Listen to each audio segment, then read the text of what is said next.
I'll be covering a summary of Cara Delevingne's interview. The main things we'll be covering are the key components, which was she expressed that she was an outcast or alienated as a child. It caused a lot of depressive and suicidal thoughts and tendencies as a young adult. So through the key components we can understand that those two things aren't necessarily the only things that she experienced, and then the themes that are followed throughout the article that Cara also expressed that she was feeling are things such as depression, anxiety, suicide, social struggles, and identity issues. Although she does express those struggles in her life, the article fails to cover more of the depth of how she actually experienced it rather than just a statement of she did experience it. For that reason, a lot of information about her background was skipped, and for this reason it doesn't show why she experienced it, only that she did experience it, and that's not really a mental health awareness, that's just an update on someone's life.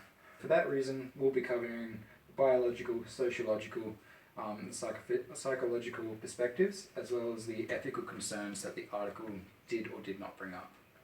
For the biological perspectives, there are three main categories I'd like to discuss: depression, anxiety, and suicide. While all three tie into biological perspectives, there are factors that go into other categories as well.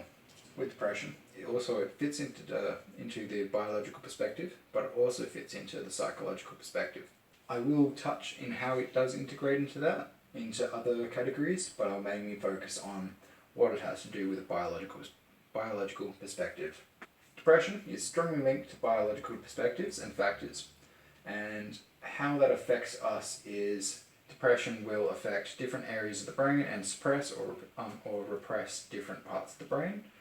Brain's functions and receiving information, and what that can do is a few different things, and those things can be misconceptions about depression, such that people might believe depression is just a low mood, tired, unmotivated, or sad. Well, this is true. It's not inherently correct, as there are many different factors that go into depression, such as physical pain that depressed people experience is quite often doubled than what non-depressed people experience. And when I say physical illness, it is not necessarily just a physical injury, it is a physical attribute out of an individual's control, such as their physical appearance or looks that drove Cara to be alienated and to have different anxiety problems. It also puts unnecessary stress on individuals with depression to do basic tasks. So basic tasks like hanging washing out, doing routine stuff is quite hard and difficult with people with depression to do. So that also moves along into anxiety. And there's quite a few different categories of what anxiety is. But Cara expressed that she was first alienated by other people, she didn't know what was going on, and she feared social interactions, which leads us to believe this was a social phobia, or otherwise known as social anxiety. And how Cara described her experience showed that abnormal behavior that she was experiencing wasn't just an abnormal thought, it did impede her life functions due to her being alienated and not knowing how to go about her day due to her not knowing the reasons of why things were going wrong or why she was feeling the way she is. So already those two basic things have already affected her daily life routines, and we can see that it is impeding her ability to act as a normal person. And in regards, following that is suicide. As I mentioned earlier, suicide is not directly linked to biological factors. However, depression is the facilitating factor for it. It is very rare for an individual who is experiencing nothing else except suicidal tendencies. And what I mean by that is it often goes hand in hand with other abnormal behaviors. People with depression are very likely to experience either anxiety or depression as well. It's very unlikely that an individual would just experience one. So for that reason, I have included depression in the biological factors, because without these two biological factors, she may not have ever experienced suicide. So, having said that, we can all see the arrows pointing down, and as I said in the beginning, different things integrate in not only one category but multiple. such that depression is in both biological and psychological. There is also sociological aspects that tie them all together as well. And for that reason, we'll discuss some more in the sociological perspective. Hi, my name is Toni and I am doing the psychological and social areas of our Cara D article. Okay, so this is the social area of the Cara D article. Cara's issues with communicating and socialising with her peers suggests that she has social withdrawals as well as possesses interpersonal difficulties. This was also presented in her article when Cara talked about feeling like an alien or being an alienated teenager. These potential social factors suggest that Cara's depression and thoughtful belongingness have influenced her social skills. The article presents minimal ideologies of these social depreciations she has. Social features of depression are often associated with learned responses to adverse events that are perceived by the individual as unsolvable. Social depressive symptoms are also assessed through parenting styles and relationships. Many social diagnostic features of depression are associated with psychological features. For example, a person that presents with low self-esteem will often be reluctant to partake in social behaviours or in social environments. The article suggests, very briefly and very misunderstood way, that Cara's mother may have had a previous drug addiction. As Cara grew up in this family, the dynamic could have put her in a high-risk relationship, and is maybe some of the ideology as to why she might have these social factors that are associated with the depression that she has been diagnosed with. One of the articles talks about the direct effect that childhood trauma and inconsistent behaviours through childhood, through parenting styles, as well as like sometimes that part of neglect that might have been in Cara's life with having a mother that has those habits is very highly associated with the development of anxiety and depression throughout adulthood. The article shows many diagnostic features for both psychological and social aspects that very much neglects to educate the reader on the underlying etiologies of these symptoms, as well as ways in which these symptoms have been dealt with by Cara and all the therapy and maybe medication she would have had to use and undergo to be able to reach where she has, what she talked about at the end. The article suggests that depression and extreme symptoms such as death ideations happen but merely just go away by not properly addressing any formal or vigorous therapy or medications that Cara may have used to overcome her crippling depression, making it really hard for us to understand more about why depression happens and why people develop this, and less about just what it presents as. The first thing I wanted to address was how Cara had an external locus of control. It was talked about in the article that a lot of the determinants of her future were around what others did or what other people thought of her. She says at the end of the article that she has worked hard to reach happiness and learned to rely less on others to provide it. This reflects her adaptation to a more internalised locus of control rather than external, and her journey toward a healthy recovery. The article also highlighted Cara's death ideations. It talked about how she said she didn't know what was going on anymore, but she didn't want to be alive. This is a huge part of the psychological area. It's a big symptom of depression. The article says that Mr. Lynn also experienced brain fog or inconceivable thought, which is again another massive symptom of depression. The article talks about how she had low self-esteem both through her teenage years and into her adulthood.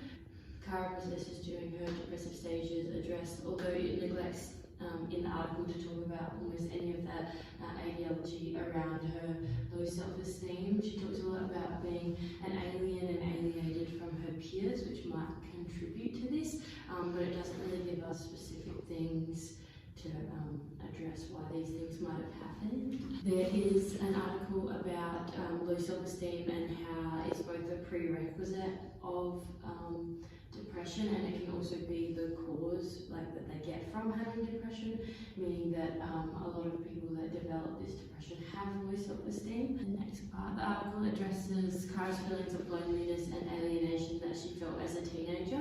The article that I read in terms of her loneliness talked about the accelerated cognitive abilities of people that experience these type of feelings and how they can decline quite quickly over the lifespan. The article also talks about her later struggles that Cara may face in her life due to this depression and loneliness, such as physical health associated problems, as well as obviously a lot of social mishaps that she may have from this loneliness and alienation. Hi, my name's Ellen, and I'm going to be discussing the potential ethical considerations in our Cara Delevingne article. These are going to be described using the Australian Psychological Society's Ethics Code, which was published in 2007. To introduce the code, we've got General Principle A of respect, which is about respecting people's general rights and dignities.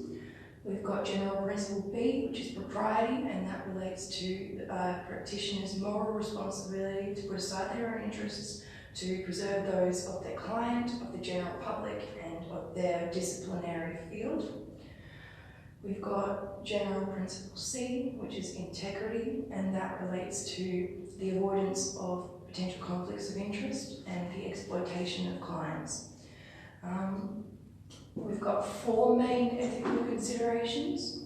The first two of these map onto the general principle of propriety, and these are the absence of content disclaimers for suicidal ideation, the lack of nuanced support for at-risk readers following the article, and relating to the general principle of integrity, we've got the possible underlying exploitation of mental health conditions as a clickbait thing. And fourth, which relates to the principle of respect, is the circulation of potentially sensitive information without any apparent purpose or to raise awareness for mental health conditions or the people's lived experiences of these. I'm going to further elaborate on how these are related to the APS Ethics Code and their general principles, as well as offer a couple of recommendations as to how the article could better improve to adhere to these ethic and moral principles. Our first ethical consideration is the lack of content disclaimers for the mention of passive suicidal ideation. The recommended revision to this in the article would be to take the mention of suicide out of the title and then add a content disclaimer just below the title saying trigger warning, suicidal thoughts, or content disclaimer, passive suicidal ideation. The word trigger comes from language used to describe stimuli which may produce symptoms in people with trauma-related vulnerabilities or post-traumatic stress conditions. Trigger warnings are an emerging tool in the discourse around access and inclusive use of education. This may be extended arguably to the inclusive access of media and relates to the general principle of propriety, where the professional must be able to anticipate and take personal responsibility for preventing any reasonably foreseeable harm. And it also ties into the general principle of respect for people's autonomy and personal boundaries, be it physical, psychological, spiritual, emotional, whatever. Criticisms of trigger warnings include that they may have no effect and that they may actually induce a negative anticipatory period prior to viewing the stimuli, but it may actually be a case of the benefits outweighing the costs, and it would be, in my opinion, I believe it's better to have these things and not need them rather than to need them and not have them. Okay, our third ethical consideration is the possible underlying exploitation of mental health conditions for clickbait. Recommended revision to this is to elaborate on the realities of Cara's experience, both positive and negative, and to affirm the possibility of mental health recovery and wellness by emphasising her personal successes on her healing journey. So, for example, there's an article written by Emily Chan for Mail Online, which is another recounting of the original article that the present article is also recounting, and it presents Cara's story with a lot more emphasis on the physical, the psychological, and the social factors which contribute to her depression, as well as emphasising her overcoming of these. This revision is based on the principle of integrity from the APS's Code of Ethics, and again, this refers to the avoidance of conflicts of interests and the exploitation of clients. Now, even though there's no therapeutic alliance going on here, you could arguably say that the author, the original author, Nim McIntyre, of the article we're presenting here, demonstrates a bit of an exploitative nature by using superficially making use of Cara's mental health conditions in order to gain publicity, financial kind of benefits or whatever may come from them, but without actually acknowledging or giving any kind of credence to the actual work that she would have had to put in to be able to get to the stage that she's at today. Our fourth and final ethical consideration is the circulation of potentially sensitive information without the permission of the person whom this information belongs to. So our author, Nim McIntyre, she managed to omit any reference to related articles in which Cara and even her sisters actually disclosed what it was like to live with a mother with a drug addiction. Without citation to these interviews, it may call into question on behalf of the reader whether this information has actually been obtained ethically and consensually. Whether or not that calls into question a celebrity's rights and whether they can have information that they've previously given up, circulated without their permission, might be a separate story. But according to the general principle of respect from the APS's ethics guide, especially in terms of confidentiality, sharing information, particularly sensitive information, without a person's explicit consent, and unless we're talking about cases in which duty of care overrides their consent, it's a big no-no. We don't do this. So the author sharing Cara's info for unnecessary and even potentially exploitative reasons, as we previously covered, would not abide by this principle of respect. To summarise the ethical considerations of our article, we've got one, to add a content disclaimer, which relates to the general principles of propriety, so non-maleficence and harm minimisation, as well as respect for people's autonomy and personal boundaries. Number two, recommendation is to provide nuanced support for at-risk readers, and this relates to the general principle of propriety again, but in terms of beneficence and providing beneficial services. Number three is to elaborate on the reality of mental health conditions and to affirm the potential of recovery. This relates to the general principle of integrity, or the avoidance of conflicts of interest and exploitation of clients. And finally, we've got the fourth recommendation, which is to cite all information, and this is to do with respect for confidentiality, so that there are no miscommunications about where the information may have come from. All of these recommendations are based on the general principles, and this is how the article may be improved so that it fits more in line with these moral and ethical ideals.